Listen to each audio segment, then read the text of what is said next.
economy continues to recover, you might be reopening old office space or finishing off new workspace. To do it right, you'll want to swap out those bare walls for some captivating artwork. My friend Joshua Scharf has been photographing beautiful Colorado and all over the West, plus New York City, for over 20 years. He's got hundreds of photos in stock ready to use, and if you want something new, he knows just where to find it. Like today's beautiful photo of the week, a photograph of Shell Creek Canyon along US 14 in northern Wyoming. A well-kept secret. This is near the western end of the canyon as you approach Graybull. Gratefully, the skies cooperated with some drama. Whether you're looking for something bold for an investment firm, soothing for a doctor's office, or thematic for a co-working space, Joshua Scharf Photography has the artwork you will love. You might be decorating your own space, or an interior designer working on someone else's project.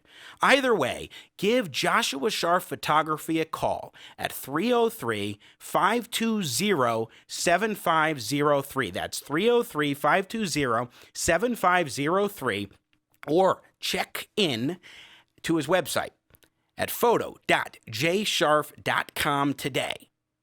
From idea to proof and digital to the fine print, Joshua will produce the perfect art to fulfill your creative vision for you or your client. And I have to say, I've known Joshua for years. He was a regular on my morning show, Business for Breakfast. He's been a guest on this program about pension issues before. His photography, phenomenal. Check him out. All right, it is indeed Free to Choose Friday here on Jimmy at the Crossroads. We're talking about free trade, which is so critical, especially now that President Donald Trump has said that he wants to move forward with new tariffs on aluminum coming in from Canada just about a month after the new U.S., Mexico, Canada, USMCA trade agreement went into effect.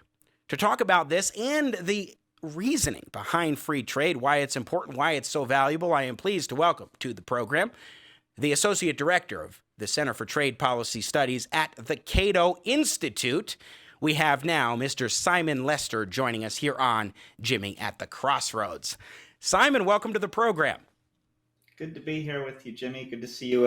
Visually, we've been on the radio before, as you said, never actually seen each other. So good to see you. I'm very pleased to have you on board, especially because let's start here. Let's just play what President Trump said yesterday and making an announcement, and then get your reaction when just a month into the new USMCA agreement, he decides to move forward with new tariffs on products coming in from Canada. My fifth promise to American workers is to bring back American jobs and factories using every tool at my disposal, including tariffs. I love properly put on tariffs because they bring unfair competitors from foreign countries to do whatever you want them to do. Countervailing duties and new trade deals based on the principle of fairness and reciprocity. And I'll be signing something very important. Watch over the next week. I think you'll be very proud of your president. I'm going to be signing something that's very important over the next probably week. And it'll have a tremendous impact on fairness and trade. As part of this commitment, earlier today, I signed a proclamation that defends American industry by reimposing aluminum tariffs on Canada. Canada was taking advantage of us, as usual. And I signed it, and it imposes, because the aluminum business was being decimated by Canada, very unfair to our jobs and our great aluminum workers. 7 months ago, my administration agreed to lift those tariffs in return for a promise from the Canadian government that its aluminum industry would not flood our country with exports and kill all our aluminum jobs, which is exactly what they did. Canadian aluminum producers have broken that commitment, and the U.S. Trade Representative Robert Lighthizer has advised me that this step to reimpose tariffs is absolutely necessary to defend our aluminum industry. Defend our aluminum industry. Aluminum business in America is being decimated by Canada. Canada's been taking advantage of us, and of course, and we've learned this, I love properly put on tariffs. Simon Lester will dive into free trade broadly speaking, but what did you make of that announcement from President Trump yesterday? Well, it's not a surprise. He's told us many times about his affection for tariffs. In this specific context, there was this agreement signed between the U.S. and Canada in May of 2019 that anticipated that this might happen. So it's not surprising that President Trump would go back to his sort of go-to move, which is to put tariffs on and declare how they will save U.S. industry and how they will stop others from cheating us. Now, when you get into the facts of this specific situation and most of the other situations where President Trump imposes tariffs, it turns out they're not exactly how he's portrayed it. He's playing a bit fast and loose with the facts. We're imposing these tariffs on Canada. We know Canada's already announced that they're going to retaliate with tariffs of their own. It's just getting us back into another trade war. None of them have gone well. Even before the pandemic, these trade wars, these tariffs were hurting U.S. businesses and hurting U.S. consumers. Now that we're in the pandemic and the economy is struggling, this seems like the worst time to double down on this failed strategy. But President Trump is not going to be convinced otherwise. He believes deeply that tariffs have some great benefit to the economy, and there's just no way to talk him out of it. The numbers, the facts, are not going to get through to him. So in terms of trade over a particular product when a tariff is slapped on it, what is the potential impact? Because the idea of, or the impact that we see and have seen throughout tariff history, because the idea is to protect a particular industry. Hey, aluminum is not as strong as it should be. If we slap tariffs on aluminum coming in from Canada, then that will help to bolster the American aluminum industry.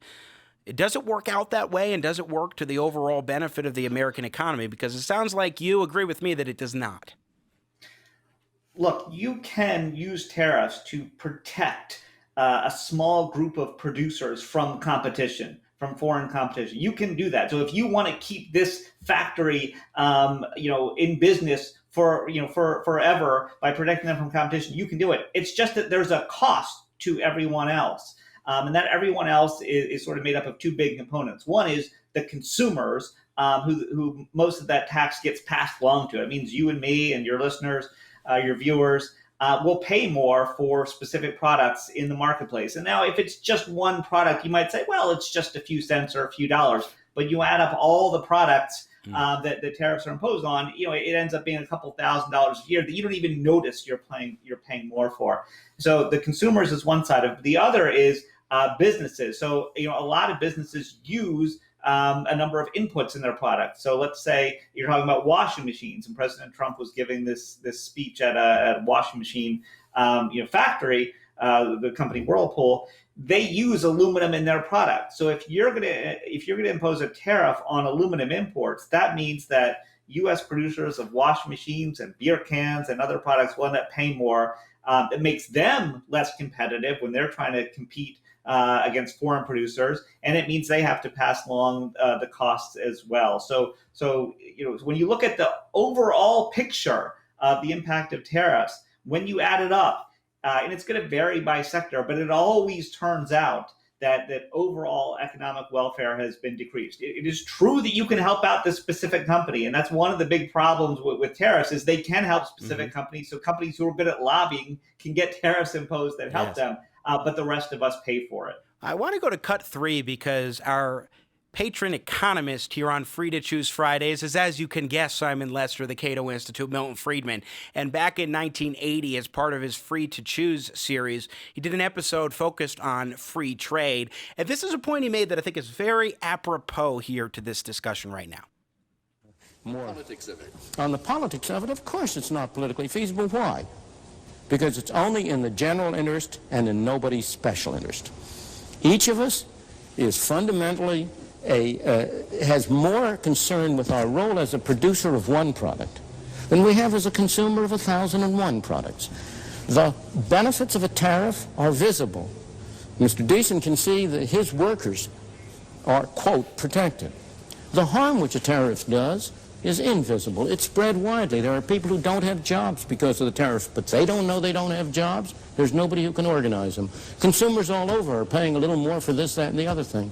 They don't recognize that the reason they're paying for it is because of the tariff. Now, what he was referring to in the beginning as being seemingly impractical politically is the notion of getting rid of tariffs altogether. But his points about special interest versus general interest, Simon Lester, are fundamental to this discussion.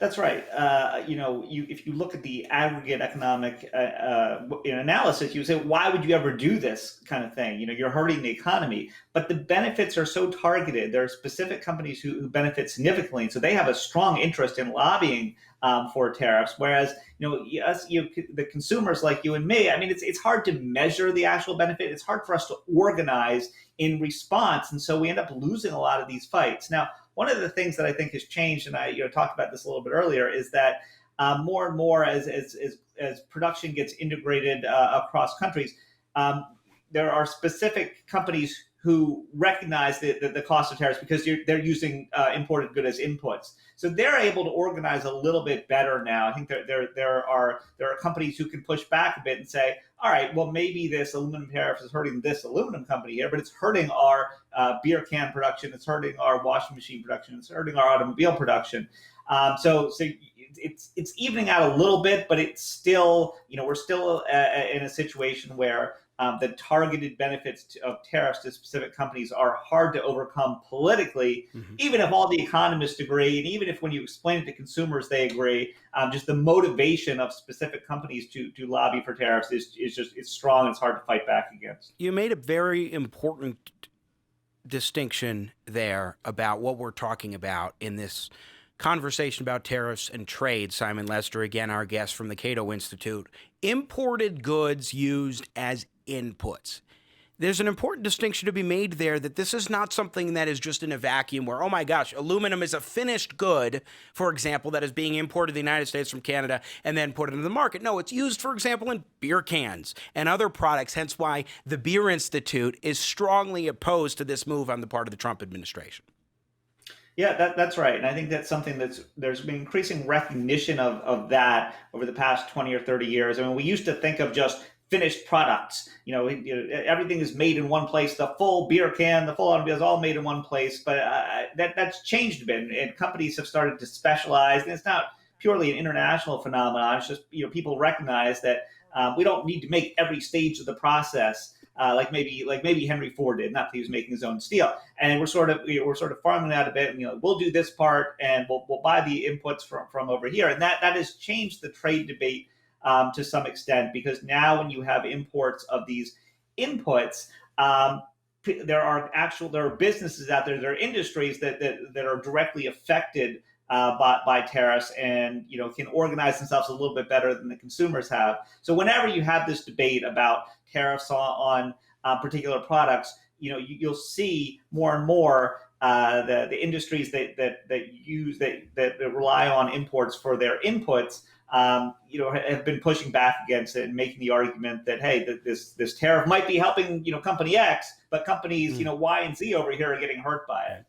Let's set aside for a moment the issue of China, because I think there are some who are viewing this program who may say, hey, China's a little bit of a different animal. We'll get to China in a moment. When it comes to Canada and Mexico and Europe or Japan and South Korea, these different allies to the United States, when we go ahead and when we have gone ahead under President Trump and his administration and slapped tariffs on steel and aluminum and a variety of other products coming into the United States, whether they are finished goods or generally speaking not finished goods, or they maybe are agriculture products or what have you, what has the impact actually been? Because there are those who will say that prior to the pandemic, well, I would say this, that the economy was extremely robust, and they would say, the supporters of these tariffs in certain circumstances may say, well, it proves that the tariffs didn't really hamper the economy. My argument would be, no, I think we could have had an even more robust economy had we not had those tariffs in place. But what does the data show about the economic impact of the tariffs that President Trump has put in place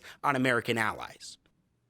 Yeah, I mean, I think you do see a fairly strong economy in the first couple of years of the Trump administration. Interestingly, though, while President Trump has focused a lot on manufacturing and has said, "Hey, these tariffs are designed to bring manufacturing back to the United States," you don't see the state of U.S. manufacturing being all that good at that time. And there are certainly a lot of reports of manufacturing companies complaining about the tariffs. Again, some were helped, but a lot of others were hurt. So I think that manufacturing was actually underperforming the overall U.S. economy, and I think that's evidence that the tariffs weren't the great boon that President Trump and his administration touted them as, and we probably would have been doing better without them. And then what you also see, of course, is the retaliation from our trading partners. So when we impose tariffs on the EU or Canada or Mexico for quote unquote national security reasons, those other countries aren't buying it. And they impose tariffs in response, and they do that on agricultural products. So that's a good way to really poke at certain U.S. interest groups. And so what did we have to do in response to that? Massive bailouts to the farmers. We're basically paying. I mean, there's this huge cost from all of this in terms of undermining the U.S. manufacturing base and then bailing out U.S. exporters who have been hurt by this. So I think on balance, yes. I mean, the economy was doing well, would have been doing better, though, without all these trade wars against our allies. So in terms of the economy right now, when we're amidst this pandemic and we're seeing millions of Americans, Simon, who are out of work, trying to find jobs in this struggling economy, and also trying to make ends meet by being able to go to the store and buy the products that they need and services at prices that they can afford, when especially their paychecks may be reduced at this point in time. What do you make of the moment now? I mean, prior to this August announcement, we were dealing with the pandemic, and before this year, we were dealing with trade increases, tariff increases, escalations in the trade war, with a fairly robust economy. Now we're talking about an economy that is not at all robust, that is trying to come back from the brink and improve. The potential implications to American prosperity and our ability to get out of this malaise, especially if we see increases more in tariffs, for example, could be what? Yeah, I mean, there's never a good time for tariffs, but this seems like a particularly bad time for tariffs. So, I mean, you and I don't usually talk about fiscal policy, but I'm guessing we maybe agree that sort of normally speaking, you want to keep your budget roughly in balance. You don't want to run big budget deficits. But now in this current situation, look, I'm willing to suspend some of that because we just got to get people money so that they can eat. You don't want to do anything to harm the economy. And so lower taxes, higher spending, whatever we need to do just to get through this, and then we can get back to normal. Well, I mean, tariffs right now seem like the worst thing you can do. Why raise people's prices when they're struggling to pay for things? It just doesn't make any sense. And it seems like more of a political gamble than anything to go raise tariffs at this particular moment.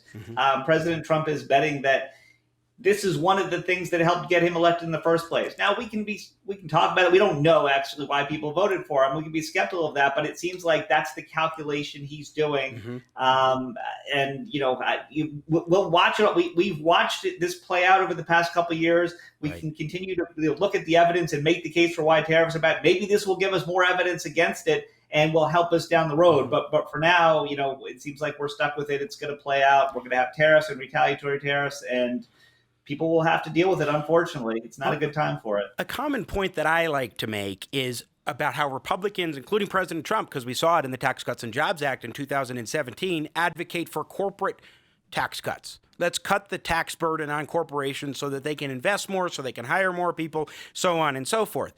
It's the same principle that should apply when we're talking about tariffs, because that adds an additional cost upon these businesses that they must pass on to consumers in a different way, of course, from corporate income taxes. But there are still at least enough similarities where it makes you scratch your head when a Republican would say, hey, we need to cut corporate income taxes, but we need to go ahead and raise tariffs.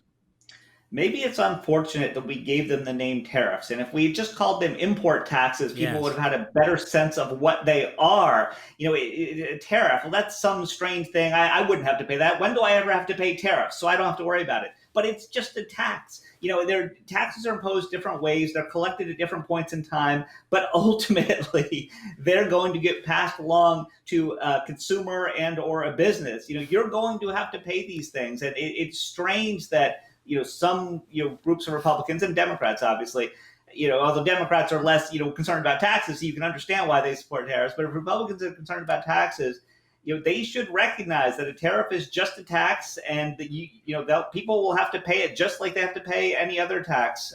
But somehow in the mythology of the growth of the United States, tariffs have been put in a different category, and some Republicans are looking at them differently. But I think that's a mistake. That's just not economic reality to think that a tariff is somehow not a tax. I think the reason why a lot of the Republicans say, hey, we should treat tariffs differently from, say, corporate taxes is because they're looking at it from the American-centric position of, we need to look out for the American businesses. We need to make sure that American companies are thriving and doing better relative to their competitors overseas.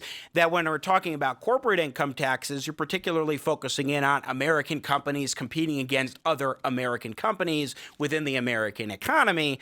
But when we're talking about trade, it's a little bit more than that because we're competing, the United States is competing against other countries. At least that's how it's often framed, even though you and I both know, Simon Lester, that it is individuals and collections of individuals who trade, not countries who trade. Yeah, I think because tariffs are imposed on imports, some people have got in their heads that, oh, well, that's paid by the foreigners. That helps us compete against the foreigners. And I think that they're sort of missing the actual operation and the full effects of the tariff. Again, I mean, well, I don't know if we've talked about this already today. We've talked about it in the past. I mean, the tariffs are not paid by the foreign companies. It's paid by the U.S. entity that's doing the importing, and it's passed along to U.S. consumers. But somehow just the nature of tariffs as being applied to imports, maybe it makes people think that this is not something Americans have to pay. Now, when you walk them through it, I think they realize, but in the normal headline you might read, you don't get walked through it, and there's plenty of misinformation out there about how the foreigners or the Chinese are paying the tariffs, and it's really not the case. And when you look at the overall impact of our tariffs plus the retaliatory tariffs, it does not do. Americans do not do well under a high tariff system. It's not something you're punishing foreigners for. It's something that you're punishing yourself. Everybody's punishing themselves. We are, and the Canadians are, and the Chinese are, if we impose tariffs. And I think the best strategy here is for us to lead the way by saying, hey, we actually believe in low tariffs, and we're going to practice them, and we want you to do it as well. I think that's the way we get to a better position, is if we all lower our tariffs together. Yeah, no, I completely agree, and I think it is important that we take these opportunities, and this is why I wanted to have this discussion today with you, Simon.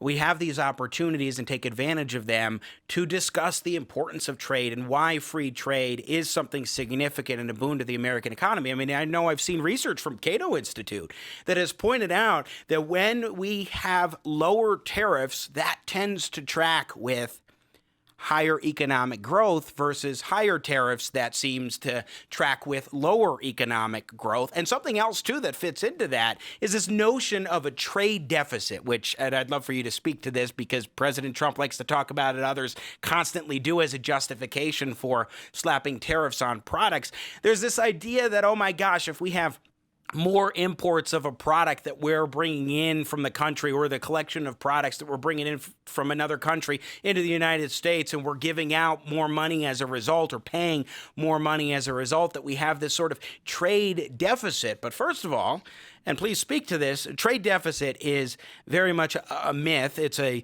sort of a financial gimmick used in order to make the case for tariffs more than anything else. But also, if you track with the data, it tends to be that a higher, quote, trade deficit actually correlates with a stronger economy versus the reverse. When you have a lower trade deficit, then you actually have, surprise, a weaker economy. But please speak to trade deficits.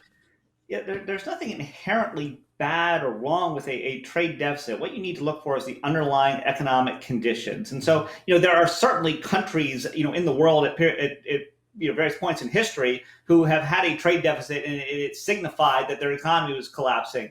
But in the United States over the past 40 or 50 years, when we've run trade deficits every year, what you see, as you suggested, is that the trade deficit tends to get worse, more of a deficit when the economy is doing well. We're out there spending money because we're doing well, and some more of that goes on to imports. By contrast, when we're in a recession and we cut back our spending, well, then the trade deficit goes down. Well, look, if it's up to me, I'll take the better economy and the higher trade deficit. Yeah. We really need to focus on the underlying economic conditions, and the trade deficit just doesn't tell us much about how we're doing, and it's really just an accounting term, Yes. just to sort of account where all the different parts of the economy, how they're doing, how much consumption we have, how much investment.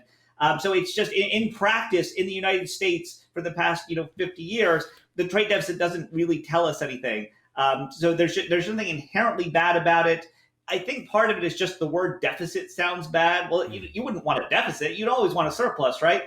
So I think if we called it the consumption surplus, hey, we're consuming a lot more, people might think more highly of it. And I've tried to spread that term on Twitter. It hasn't really caught on yet. But yeah, I think people misunderstand that they hear deficit, they think there's something wrong, we're getting cheated. But that's just not the case. Well, what they miss out is the capital account surplus that correlates comes along with a trade deficit, which means that we are getting more investment flows from these other countries. So let's say we do have a trade deficit with China or Canada or some other nation. We tend to have a capital account surplus, a lot of investment dollars coming into the United States of America. And that's an important aspect of this. But also, look, if I go to the store and I buy a widget, or let's say I decide to buy a pack of gum. Let's actually use a literal thing that you could think of, or a mug. Or actually, if somebody goes to shop.jimmyatthecrossroads.com and buys a Jimmy at the Crossroads mug, is that person actually facing a trade deficit because they gave the money to the website, to Jimmy at the Crossroads, and in exchange got a mug, Simon? I mean, sort of technically, I guess so. But the point is, you spent your money and you got some stuff, and you're happy with it. So you didn't lose anything. You just traded your money for stuff. I mean, what did you plan to do with your money? You can just stack it up in piles of cash on your desk. But what's the fun of that? Go get some stuff with it. And as you said, I mean, it may be that we're buying more from China than they're buying from us, but then China's got all these dollars and they end up sending them back to the United States in the form of investment. Right. So it's just this whole trade deficit deception is just and it unfortunately it runs through the media, and the media every month is reporting on the level of the trade deficit. And I just, why are you reporting this? It's just it's not even really news. It's sort of interesting for economists, but it doesn't tell us anything about what policies we should be adopting. Interestingly, President Trump has imposed lots of tariffs, and the trade deficit was still going up. Now, with the pandemic, things have changed. But I think one thing we've learned is tariffs, if you think the trade deficit's a problem, tariffs won't fix it. Well, make no mistake. I mean, tariffs absolutely will not fix this notion of a trade deficit. But when it comes to a trade deficit, I mean, this conversation, the whole point comes down to you're getting something for giving something. When you're engaging in trade, it's called trade, where you actually have money exchanged for a product or a service, and that's critical. But one thing that President Trump likes to make a point of, and we just got a few minutes left with our guest Simon Lester from the Cato Institute, Associate Director of the Center for Trade Policy Studies there. One thing that President Trump often likes to talk about is jobs being lost to other countries, whether it's China, of course, that's the main one, or he's talking about Canada or Europe or South Korea or Japan or whatever country he chooses. He's talking about jobs being lost to those other countries. What do you make of that argument? What does the data actually show about what has driven jobs away from the United States or resulted in fewer manufacturing jobs, whether they've gone to another country or not? I think that for the most part, what economists, industry specialists who look at this would say is with manufacturing over the past 20, 30, 40 years, what we're seeing is a shift to automation. We have this image of these assembly lines with lots of people lined up, putting together cars or washing machines or whatever. That's just not how we do it anymore. We have more efficient ways to do it. We have various kinds of robots. That's the unsophisticated way of putting it. And so, it's a manufacturing output. I mean, we still produce a lot of manufactured goods here, but we just use fewer people to do it. So I think that the story of decline in manufacturing employment over the years is mostly an automation story. There is a trade story as well. I mean, I think what you see with all economies as they get wealthier is they go through this sort of this ladder of economic activity. And as we get wealthier, we want to do more, inside cushy air conditioned jobs. We don't want to be, people don't want to be out there picking crops or, in these loud, noisy, dangerous manufacturing facilities. So, I think it's natural and expected that in the United States and Europe and Canada, we're going to do less of that. And then up and comers like China or Vietnam, who are just looking to get out of subsistence agriculture, are going to be happier to do these manufacturing jobs. So I think there is a natural transition of manufacturing jobs to other countries as they come up the economic ladder. Right. And the disruptions are something we have to deal with, but I think it's a natural and inevitable thing. And we just have to find ways to deal with it as opposed to trying to prevent it. Yeah, no, I agree with you that we have to calibrate to these disruptions, but at the same time, we have to recognize that that's actually a sign of something positive for the American economy, because it means that people are able to go into these other kinds of jobs that are, I mean, look, a century ago was much more of a manufacturing heavy economy. Now we're much more of a service economy, but our wealth and the benefits of our society are far much greater than they were 100 years ago. I don't think we would like to live in 1920. We would much prefer to live in 2020, warts and all. And certainly we're experiencing a lot of warts right now, Simon.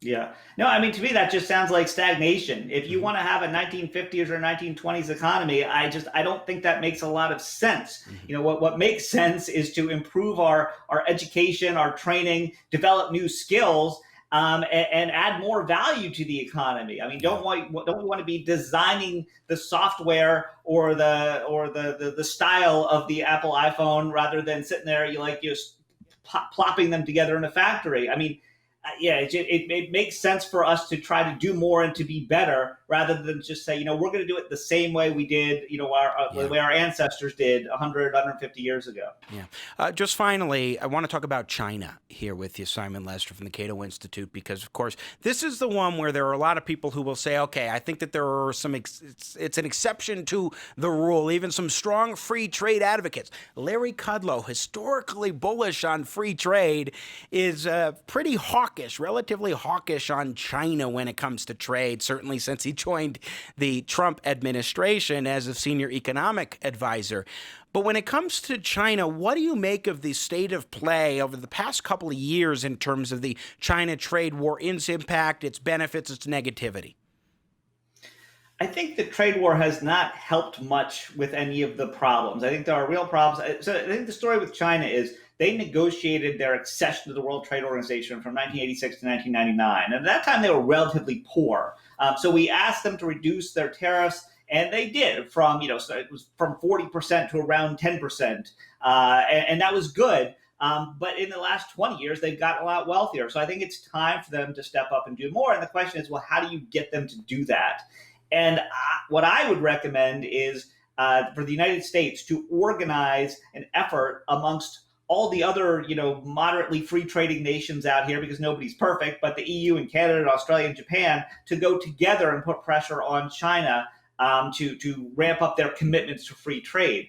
But instead, what the Trump administration has done is fight trade wars with those same allies, and then also try to fight one with China. And so predictably, it hasn't had much success. I think China's watching this saying, well, we don't really have to cave into the U.S. They're too busy fighting with everybody else. So I think that there are real problems with China, and I think it's time for them to do more on trade. Obviously, we've got all these other human rights and other issues as well, but let's put those aside. On trade, it's time for them to do more. But the question is just, how do you approach it?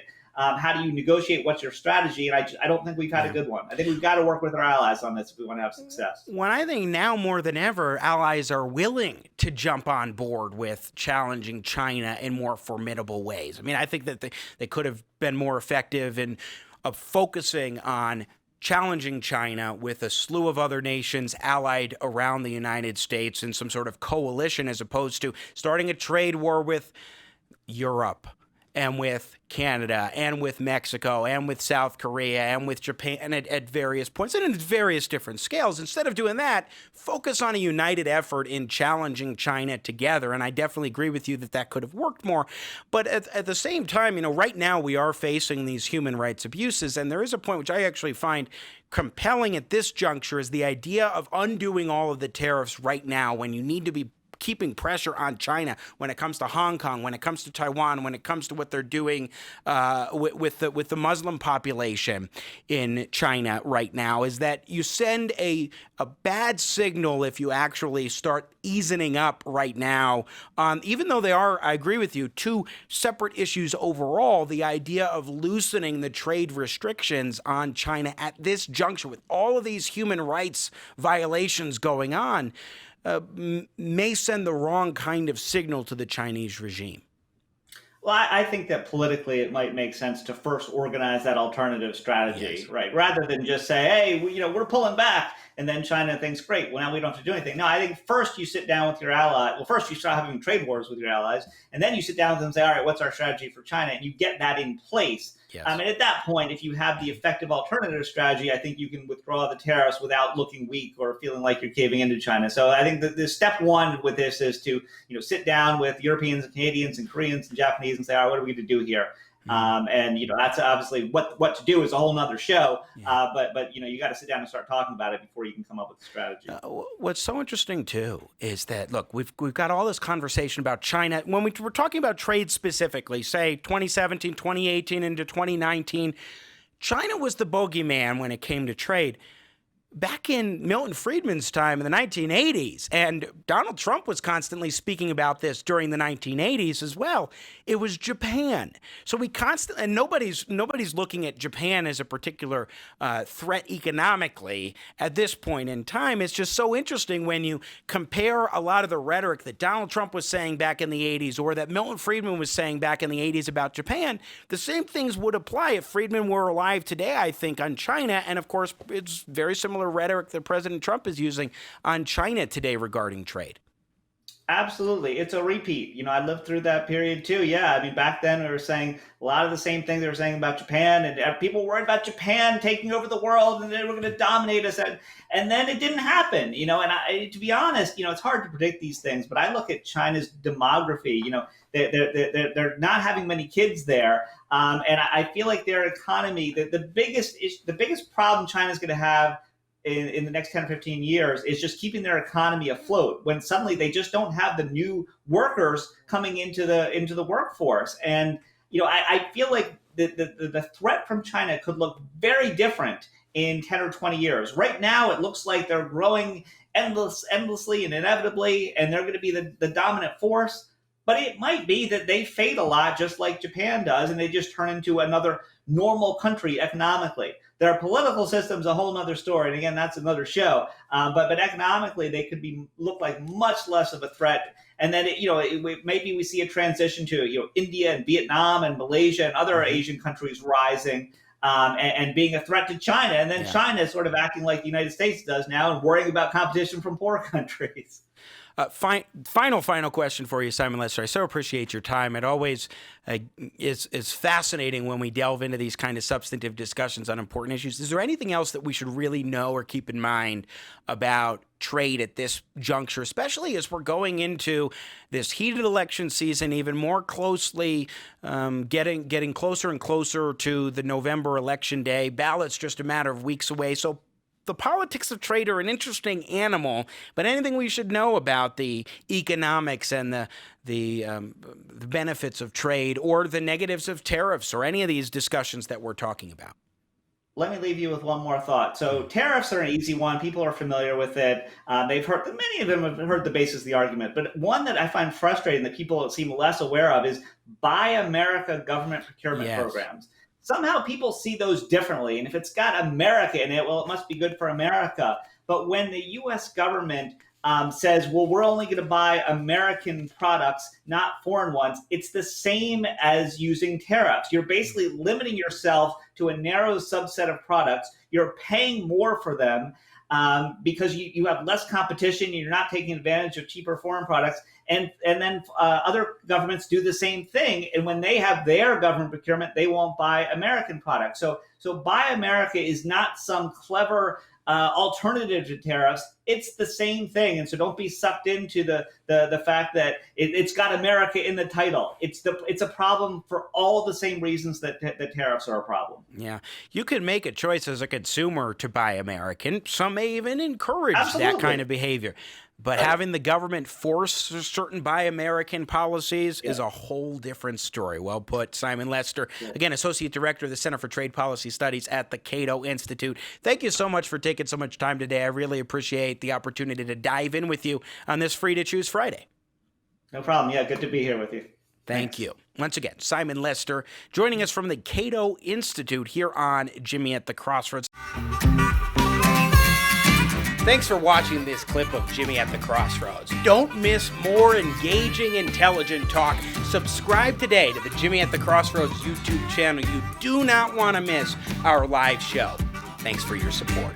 I got Jimmy at the crossroads, making sense out of no sense.